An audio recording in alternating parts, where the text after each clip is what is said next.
Yes, people. That's such a short intro. Like, you're just trying to prepare yourself. Anyway, good morning, good afternoon, good evening from wherever you're watching from. Hello, everyone. This is the stats preview show of the Benfica game.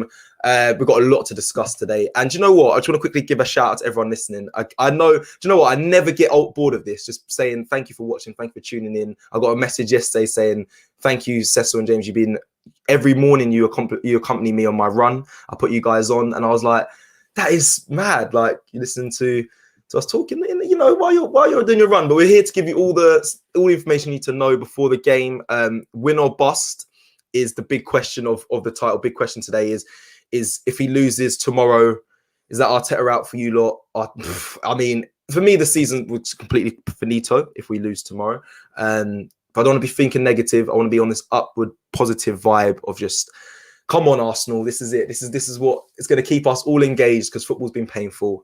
James, I see you there. Sorry, I haven't really introduced you. How are you? Good morning. You okay? Yeah.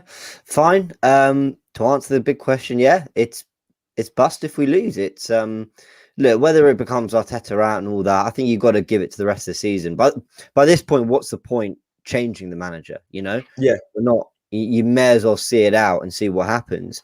And let them carry on with whatever plans they had for the rest of the season and getting transfer plans in place and all that. But the bigger question about whether the season's over if we're out, I don't think there's any doubt whatsoever that, it's over if we're out. So facts, it will be. It definitely will be a big old pain as well for us because it just won't feel the same doing the watch longs and stuff. But it might be different. But I also want to just say everything you can see here, wear the hat today because my hair is a mess. Just thought I'd just give everyone the honest truth what's going on. Yeah, wear the beanie. My house isn't cold. It's all good. But my hair is an absolute shambles. Mark T with the super chat to begin with. This is out of topic, but I do miss Giroud at Arsenal. Wasn't the best player, but he can score goals when he wants. Good in the air. Good link-up play. Best strike rate in 2020. And 106 minutes per goal. Now, it is off topic. We normally just stick to what the show's about. But you know what? We haven't started yet. So, James, I mean, I don't know if you saw the goal from him. It was, outrageous. And he's known to score some classy goals. I mean, the back heel for us, the Scorpion. The Scorpion, that crazy one. Like, it is painful. I'm not going to lie. I watched it yesterday, we gave him a bit of a hard time, but he wasn't doing mad numbers for us, but he still is. He's still a world-class striker at the end of the day. I think his international record as well is he's just behind Thierry Henry, I believe, for goals at France. I think. Yeah. So short-term memories, guys. Olivier Giroud was a good player for us, but he was never as prolific as Aubameyang. Yeah. And he did this, Giroud. He did this where he had moments in and out of the team where he'd be scoring for maybe a run of 10 games, he'd be unstoppable. Then for a run of 10 games, he'd do nothing.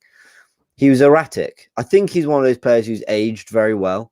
With more experience, with more, almost think now he takes to the pitch very calm. Whereas maybe for Arsenal, he was always trying to prove himself. He was always trying to be the Van Persie replacement. Can he be the number one, or do we need another striker? I think at Chelsea probably feels a bit more relaxed at the moment. Look, a very good player. You don't win the World Cup as the starting number 9 for France if you're not a good player, or a very good player, in fact. But I don't know. He was never the answer, and we had him for a long time. And he won us some FA Cups. He also is the reason we got knocked out to Monaco. So. Yeah, that was Olivier all over. Yeah. But I like Olivier, good bloke, good player. But let's not be sitting here wishing we had him back, Definitely not. And as we go, we're going to obviously get straight into the kind of structure of the show. We've got the start. We're going to begin with the stats. Now, I see a comment quickly before we go into the stats about okay, so it's about basically a Partey update. Yes, we have that for you guys as well today. So make sure we stay tuned for that. We'll give you all that we know. And I did see something about change of ownerships potentially in the summer, a new owner, but I'm going to be completely honest. I don't know too much about it. I did see it, but I didn't know how true it was, so I'm not going to give you anything concrete today from me personally. I don't know if James has looked at it, he might not have, but if we do, we'll definitely speak about it. I think there'll be a day where some news breaks, a quote will break, and we'll chat about it in more depth. I don't think there's anything concrete enough to talk about right now. I mean, in short, the richest man in Africa wants to buy Arsenal.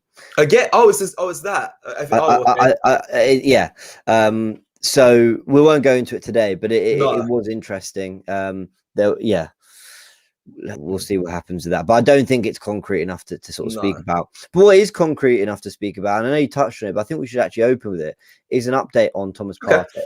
And what's because Arteta's doing his press conference now. We'll see if we bring you an updates reaction to that a little later on. Obviously, there's loads of content coming out for this Benfica game and everything. But a quote from that. This comes from Charles Watts' official Twitter account. Arteta on Partey says, Thomas is very close. He's got a final test today. If he's feeling good, he will be available to play the match. So pretty much what we expected. But, you know, with the added, he's feeling good. He's got a final test. Let's see what happens. What is it? It's Wednesday morning. So it's today. They must be having the test today and then flying out today. I can't imagine they'd be flying the day of the match. So no. It'll be this morning. Yeah. It'll be early this morning. But then that does beg the question. People watching, everyone, let me know if you can get to your keyboard or your phone. Do you start him? If he's fit, do you start him? Now, normally, I would say no, because I don't like rushing players back, and we've learned that Partey hasn't really fared well in rushing him back. However, for tomorrow, and considering this is the only kind of thing that is keeping this season for me, Arsenal exciting. If he's fit, start him, risk him, play him. People saying do not. Oh, here we go. He's Partey back in. See, this is what we had the debate last time. Has to start. Yeah, here. but this was different, right? Because when it was with Spurs, for example, should he start the North London derby if he's fit? I understood people going, well, hold on, there's still so much of the season. By that point, we were still in the Carabao Cup, still in the FA Cup, top four. We were having a bad season, but, you know, a good run, and we were back in it, right? People were saying it'd be stupid to just risk him in November. But this is now end of Feb, mid-end of Feb. And, you know, if we lose, we're out. And that's all. Even if we draw 2-2, we're out. So do you know how poor it is of us that I'm now debating, right, with people that if Partey's fit, he should start against Benfica, when it's not like the most important game of the competition. It's going to be harder games that I'm going to be like, we could risk Partey, but if he gets injured, then we're kind of screwed for the rest of the competition. Yeah, it's a good point. Rely on him, but do you know what I mean? This is where we've got to as a fact. Well, I don't know. For me as a fan, I'm like, yeah, if he's fit, play him, which is awful. Like, it's Benfica. Like, the players in the midfield that will replace him should be able to win the game without him. But I'm literally like, no, he needs to start. He needs to start if he's fit. But people may disagree. Yeah. We'll do a bit of 11 building at the end. I know we normally do that on our build-up show, but we'll do some today because obviously we'll go through some stats. But I mean, a lot of it we covered in the stats preview last week, right? You know, before the first leg. So, you know, hard top. The stats haven't changed that much in a week, is basically what I'm trying to say. But we can go through some of the stats, some of the fun facts. Should we do it? Yeah, let's go into the fun facts and stats. Like that. It's a nice little ring to that. Fun facts and stats. Yeah, nice and easy. Right. Start with number one. Arsenal have won 5 of their last 6 home matches against Portuguese opposition, scoring 20 goals across those 5 victories. So 5 out of 6 wins at home against Portuguese opposition. Only there's one big thing here. We're not at home. I was just about to say that. I was about to say this is void, really, because yeah, it is void. Yeah, we're not at home. Yes, it's a home fixture, but we're not living home. This is where stats can also be misleading. But you know, it's our home fixture. So yeah, exactly. I mean, it's, you know, I think that draw was that Sporting Lisbon, I think Emery's first season. So yes, it's not the greatest omen, that one. It doesn't really count for anything. Let's look at this next one. Benfica's only previous away match against Arsenal saw them win at Highbury in the European Cup last 16 in 91-92. They won 3-1 after extra time. Again, they're not really away. Like, this is just they are away, but do you know what I mean? They're not away. They're more away than we are home. You know? What a shambles. This is a whole mess. thing's a complete shambles, isn't it? Absolute mess. 2021, boy. But Yeah, okay. your home ground will be a 4-hour flight away. Oh, look, no, I'm trying to be lighthearted because I don't actually know whether they could have done better or not. I assume they couldn't, so I'm not being critical. I just think it's quite funny. I also think it's funny that it's at the ground of the club that knocked us out last year. Yeah. It's a violation. It's a violation. It How is is. how is that a home ground? That gives you shivers. Like we have Yeah, bad memories there, but yet this is our home. Oh, it's a yeah, mess. It's a mess. exactly. Let's go to the third stat. Arsenal have won on each of their previous 2 visits to Greece, both against Olympiacos in the Champions League in December 2015 and the Europa League in February 2020. Yeah, but we know what happened when they came to us. So, oh my I lord. know, and you know what? And they also beat us at home. I think it was 3-2 in the 2015 Champions League group stage. So we tend to do better at Olympiacos than we do, hosting them. But we're not playing them. We're not playing them. It doesn't matter. Yeah, we're not playing. Yeah.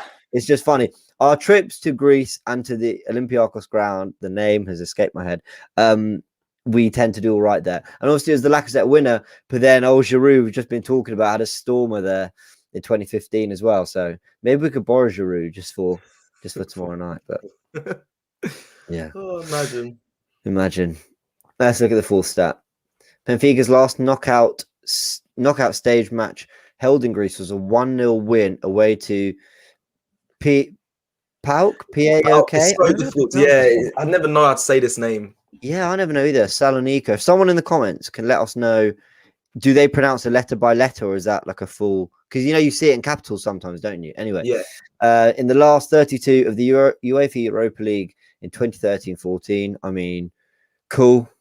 I don't read too much into that, but with this one here, this is more interesting. Since the start of last season, only Pepe with 10 has had a direct hand in more of Arsenal's 37 goals in the UEFA Europa League than Bukayo Saka with 3 goals and 6 assists, who netted the equaliser in the first leg against Benfica. I mean, I think both have to start, and we're going to go building 11s. Thank you for the letter by letter. That's great. Thank you, guys. So yes, that's in. Pepe and Saka need to start for me. Yeah, it's difficult. I've built my 11. It's ready to be popped up. We're not going to go to it yet, but we'll leave it at the end. I sent it to the man like Harvey, and hopefully I think I'm hopefully selected for this is Cecil's 11 this week. But I put it in this. You've got a good image to go next to your starting 11. Yeah, I want that. I really want that, but I haven't been selected. As good as Ty's. I love Ty's image. It was so Ty's over the shoulder. Yeah. But I'm gonna say great. Pepe from the stats, and it was the same with the last time we played him, obviously last week.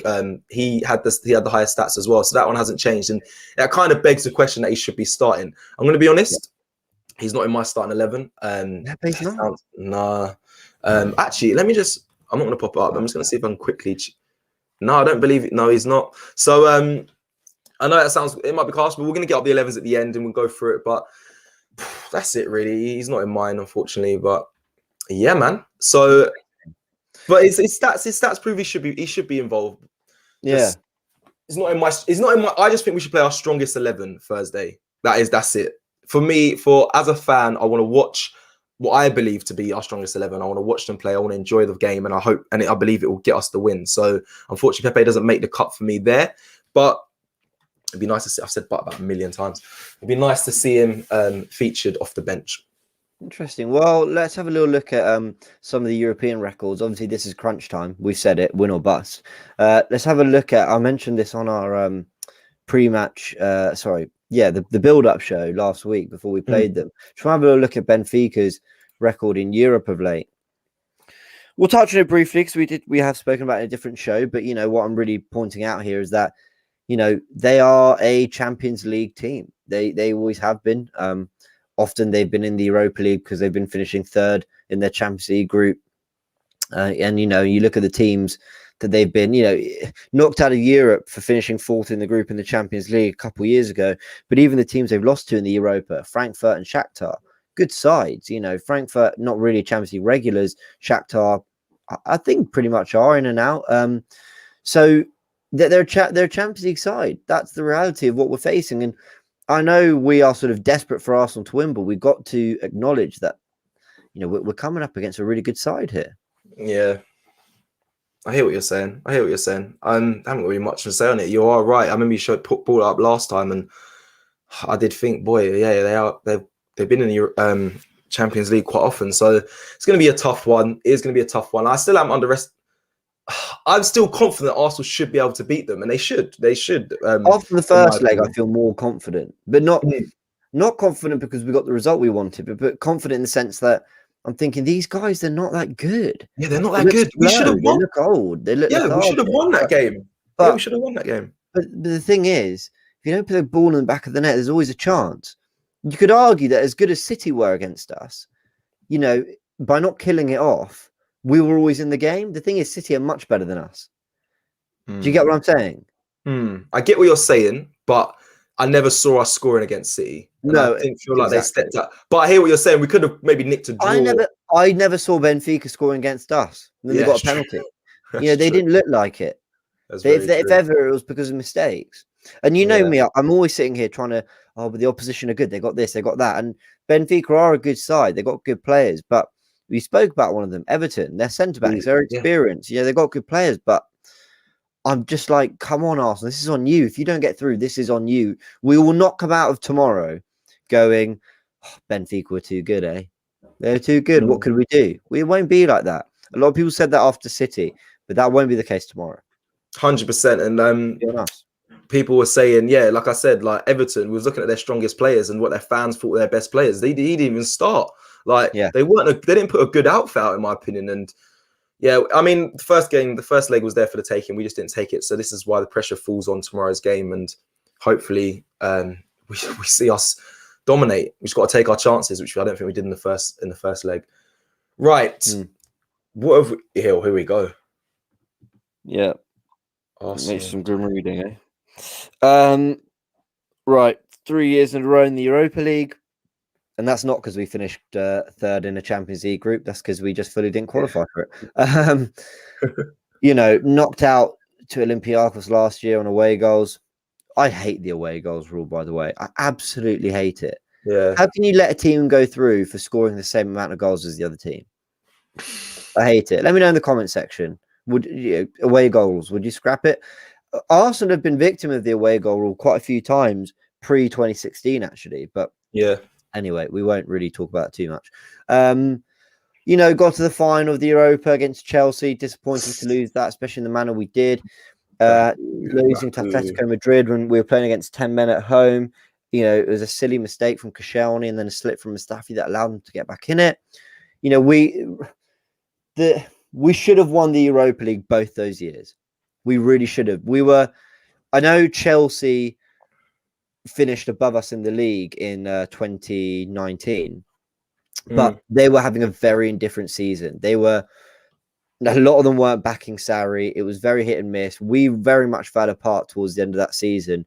Across the whole year, I felt we were better than them, and we just didn't turn up for that final, which was so disappointing. You know, we cruised to that final. Despite the teams we played, we cruised to it and did so well. And then to perform like that in the final was so disappointing.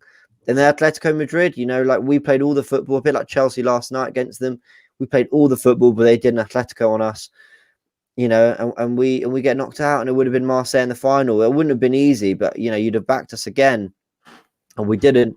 And then obviously you can see with those last two aggregate defeats to Bayern Munich and Barcelona that we just weren't at Champions League standard by the last couple of years of Wenger's tenure. So, you know, we don't want to add another they're all disappointing results, you know.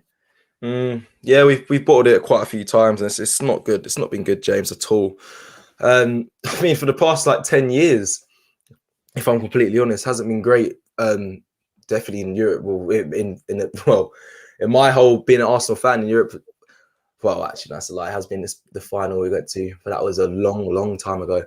But yeah, I mean, it is what it is. It needs to change. I don't think I'm praying this is the season that it changes. But I mean, if you look at us, look at our form and everything, it's not looking to go our way. But hopefully, I'm proven wrong. Yeah. The away Well, goal look, thing as well, quickly, just as you asked that, I was thinking like the away goals is a mad thing, especially this season where no teams really are home and away. Like, it's ridiculous for this year. yeah, there's no need for two legs either. But Yeah, then you wouldn't play the two legs without the away goal rule, I suppose, is what they'd say. So yeah, does really make a lot of sense, but hey ho. All right, let's build some 11s. Let's do the 11s on right. AFTV VIP now. Okay, let me just. Shall we go to the? Shall we do? Sorry, I know we're just asking about this live on air. Shall I pop up mine first and then go to the AFTV VIP, or do you want to? By all means, pop up yours, sir. Okay, let's do this. Hi guys, this is my 11 that I would like to see tomorrow. Oh, yeah, there we go. Wow, interesting. Interesting, right? I think that's actually our strongest 11. You could say swapping out at times Lacazette for Aubameyang. I'm not angry at that. Martinelli also needs to be involved at some point, but this is what I think we should start with. I think this is our strongest 11 in my opinion, actually. I think Lacazette fares so much better when he has Saka and the likes of Smith Rowe getting in beyond him. I think that's when you see him shine the most, and he's the best striker he is when he has players getting in beyond him, holds up the ball well, has the aggression to do that. And yeah, and he's a goal scorer. I think after Aubameyang's last performance in the Europa League against Benfica, it doesn't justify him to start. I think tomorrow. That's a fair opinion. Smith Rowe struggled on the left against them last time, so would you go for it again? Yeah, I would. I still enjoy. Yeah, you've thrown a spanner in the works. No, I did. I don't think he played that bad, if I'm honest, James. I think he can start on there. I don't think he gets the full 90. I still think Smith Rowe's finding full match fitness, in my opinion, as well. I really don't feel he's 90 minutes fit yet. So I'd bring on Smith Rowe to start and then have maybe Martinelli swap in or Pepe. Depending on how the game goes, you can kind of assess who's right to come on throughout the game. And then Partey and Ceballos, I think, are my strongest midfield. And I've said it many a times on air. Gabriel and David Luiz at centre back. There's no beating it. And Cedric has to start. Yeah, I'm with you on that. I don't know. Yeah, I don't know. An argument that can you won't be able to persuade me that Bellerin deserves to start tomorrow. There's not one argument. But I'd love to hear if anyone has any arguments for that. But yeah, that is my 11, guys. Whether you disagree, I think I agree with most of that. I would play Pepe on the left, but I don't know who I'd have in the 10. Whether it would be Odegaard or Smith Rowe. I need to sleep on that one more time. But guys, this is your chance. If I can get this working, to build your 11s. I think I've got it here. Don't hate Pepe, guys. And I got it from JD Sports. Here we go. There we go. It is working, guys. So this is AFTV VIP. As you know, we've shown you it before, but this is the mobile web app. You can download it to your home screen, functions just as an app, and there's a bunch of free stuff you can do, like building 11s here, which is, it's all free content, as well as the articles and a bunch of other stuff. But for £3 a month, you get access to all sorts of exclusive content that doesn't come out on YouTube, guys. It is exclusively for AFTV VIP. £3 a month. How much is that a week? 75p a week, guys. That's his favorite line. Does sound eggy? Guys, on a serious, the app is wicked. Like, we use it all the time. A lot of the stuff that you see on the show is from the app, if I'm honest. So all the stuff that you think that where you get the idea, where you get these stats from, where you get these articles from, where do you get this knowledge from, a lot of it is on the app. So make sure you do check it out. And James, carry on. Plug in. Right, so we're going to build 11s, send them in. Cecil, if you just pop up comments, anything. Here we go. People want. Let's start with goalkeeper. All right, do you know what? Let's build this for Alim. So in goal, Bernd Leno. I hope this works pretty quickly. It should do. Yeah, Cedric. There he is. Go for Luiz. Where is Luiz? There he is. Gabriel. So we're going for Tierney at left back. Yeah. Come on. That's the same as mine. So is it the same as yours? No, it's not. I assume it's fully the same. He's got Xhaka and Ceballos. I had Partey. Okay, Ceballos. Where's Granit Xhaka?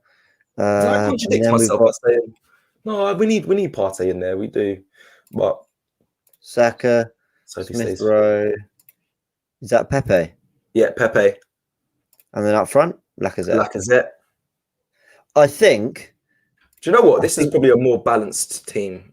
I think that's probably my 11. Is it? Yeah, I think so. I want Odegaard back in, actually, though. I'm going to be honest. Okay. Right, who's next? Right, let's go. Oh, raw. I wasn't prepared for that question. Here we go. Jammy Dodger. So what's different here? Mary's in for Gabriel. Where is he? Sabas and Partey. Wow. Yeah, what would you mean? Sorry, Wow. yeah, I'd go for Sabas and Partey as well. Isn't it? Saka and Martinelli up front. Wow. Martinelli. Yeah. Why can't I find him? There he is. He's there. This is cool. I like this feature. This is a good little feature for the preview. I'm enjoying this. Just quickly, that is a great one, Jamie Dodger. I agree with it. I like that 11 as well. I wouldn't be angry. Oh, the Mari. I'd still prefer Gabriel in there, but yeah, it's still a strong team. Sam Proza says £2.99, 12 months, 35. £35.88 divided by 52 weeks, 69 pence. Look at that. 69. Wait, I don't know if that's true. Is he trying to catch me out? 69. I don't know. I mean, I'm going to go with his maths. I trust it. I mean, it depends how many weeks in a month, eh? So anyway, yes, thank you. You're right, very cheap, and you get things like How's Your Touch, which is Cecil's own show where he's taking on influencers, seeing if they're all about the talk, eh? But can they actually play? Yeah, so go find out whether DT can play, Kelechi can play, whether I can play. Yeah, see how we fare against Cecil. The Arsenal Forever Arsenal podcast with me, Lee, Mo, and Turkish. Always great chatting to them. So you can check that all out. Should we build a couple more 11s? Or the big one is right back. I mean, I see Cedric. Is there anyone in the comments who's feeling Bellerin should start this game? Or would Holding come back? Does Holding come back in for you? What have we got here that's different? I'm trying to find Partey or Ceballos, Xhaka, Saka, yes, yeah, okay, similar thing to what we've got up. What have we got here? Got a lot of people.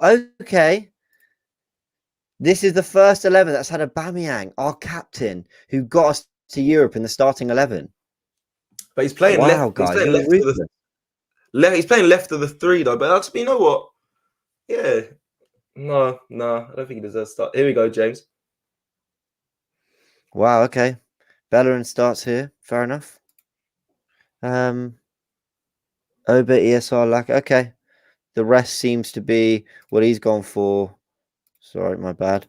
He's gone for Xhaka. JXY has gone for Xhaka. Where is he? There he is. And Partey. Okay. Yeah. What are you saying? Let me see that. Okay, so we got Bellerin, Louise, Mari, Tierney, Partey and Xhaka. Do you know what? All these teams I'm looking at, though, I do expect us to win. Like these aren't horrific teams that are being put forward. If I'm honest, I completely agree. I completely agree. When I look at them, I'm not thinking about any of these teams. I'd be disappointed if any of them played. I was going to go build that last 11. Now Philly's mind come in with it's okay. Well, hold on. Let's do this. So, Runnison can't play because he's not qualified. So we'll keep Leno. Yeah. Bellerin. Holding. Do you know what? It's a troll 11. I was just about to say we should do an alternative. Well, I was thinking that, but then I was about to say we should do an alternative 11 and just look at how the strength of it and see how it fares. But let's do the players that have been. We should do that. But let's do the players that have actually been. You say it's a troll 11. I mean, it probably is, but it's Odegaard, Martinelli, Aubameyang. It's a strong. This would be the kind of 11 you play. If we got the first leg done, do you know what I mean? Yeah. But we didn't. I think we do an alternative 11, but just the players that have been submitted to the 25-man squad. Hold on. Should we do one more? Let's do this one. Okay. Right, let's build this. Ryan, the first time Ryan has made the starting 11. So Cedric, Ryan deserves to play, Maybe not this game. Oh, Cedric's a left back, that's why. It's just a shame. It's a shame, James, that we didn't get the first leg done properly because Ryan, I feel needs to be involved. I agree. Cedric, so Louise and Mary, interesting.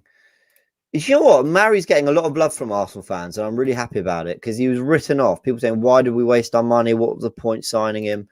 But I'm really happy that people are sort of recognizing that he's a very decent player. I mean, me too. Like I hadn't obviously seen much of him before, but he's proving to be, perfectly competent.